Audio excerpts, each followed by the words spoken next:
watch the fall. Watch what they say, they tryna get your power, they tryna turn it off. I don't wanna fall, I don't wanna die, I don't wanna cry. I'm tired of seeing tears in my mama's eyes. Working hard every day, just she pay the bills. Working hard every day, just she feed these kids. I apologize for my mistakes. Ask to speed, louder job, fix your mistakes. Grind every day, don't you stop till you reach. Don't you stop till you hit. Don't you stop until they hit. Yeah.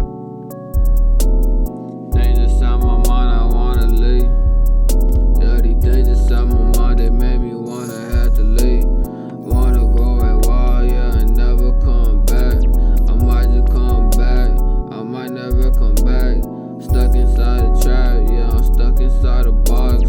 Pains on the wall, saying, "Ja, man, you've been chosen." I think I'm going insane, why just saying that I'm great?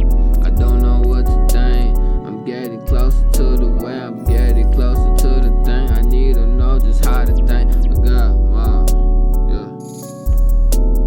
32, we up, just go. At a bar, I'm ready to cope. What you say, what he think? Out the way, I crashed the car, I'ma run away. Out this plane, out of space, I'm somewhere out the fucking States. Out of way, I'm out of mind, I'm tryna leave this fucking place.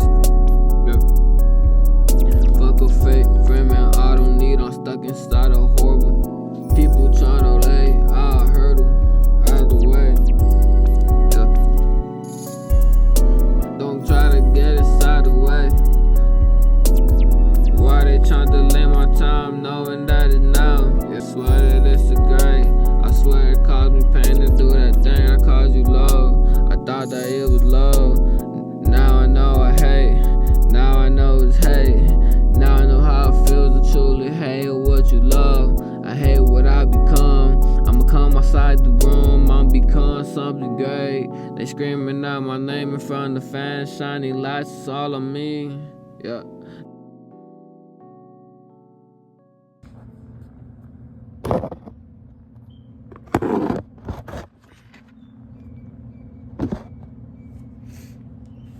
Chapter 1. The journey to discovering the root cause of suffering. Before we can explore how to end our suffering, we first have to understand what we mean by suffering. Suffering is not the same as pain, and understanding the distinction between the two is key to realizing that no matter what happens in life, we do not have to suffer emotionally and psychologically. A Buddhist teacher helps explain this concept. It is said that two arrows fly away whenever we experience negative events. Being struck by the first arrow hurts. The arrow is pain. The second arrow is our emotional reaction to the first, and often it is even more painful than the first arrow. The second arrow is where suffering originates from. The Buddha explained, in life we can't always control the arrow. However, the second arrow is our reaction to the first. The second arrow is optional. In other words, pain isn't unavoidable, but how we react to pain is up to us, and that reaction will dictate whether we suffer or not. Now, I'm not saying that the difficult experiences we've been through are all in our heads.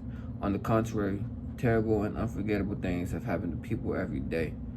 I'm saying that although we inevitably experience pain in our lives, suffering is optional, and it is the suffering from which we can learn to free ourselves. When I first heard the story of two arrows, it was a revelation. It gave me a new way to understand the suffering and what I was experiencing. The problem wasn't the pain itself, it was a reaction to the pain. But this excitement was quickly followed by a new way of confusion. How could I simply choose not to suffer? If it was that easy, then no one would suffer anymore. On my journey to find peace, I came across many techniques, studies, methods that promise to eliminate the suffering. I read dozens, if not hundreds of books, studied psychology, philosophy, talked to therapists, and tried changing my habits, waking up at 4 a.m., following a vegan diet, becoming more structured and disciplined. I did shadow work, breath work, energy work, hypnotherapy, studied personalities, meditated daily, went on spiritual retreats, followed spiritual masters, and researched ancient religions. You name it, I probably tried it. You name it, I probably tried it. I was desperate to stop my own suffering. Although some of these things did help me, and they likely helped you too, they didn't end my suffering. I still felt anxious, fearful, unfulfilled, irritated, angry, and frustrated every day. Even after trying everything, I didn't feel any closer to a solution. And if I'm being honest, I felt even more hopeless than when I had begun. I didn't know what to do anymore, where to look, or who to talk to. It wasn't until it was my darkest hours that a glimmer of hope began to lead me towards the light. Suddenly, after years of searching, I stumbled upon a concept that took me right back to the teaching of two arrows and how I could prevent the second one from hitting, so I didn't have to suffer emotionally anymore. The answer was understanding how our minds work and how the human experience is created.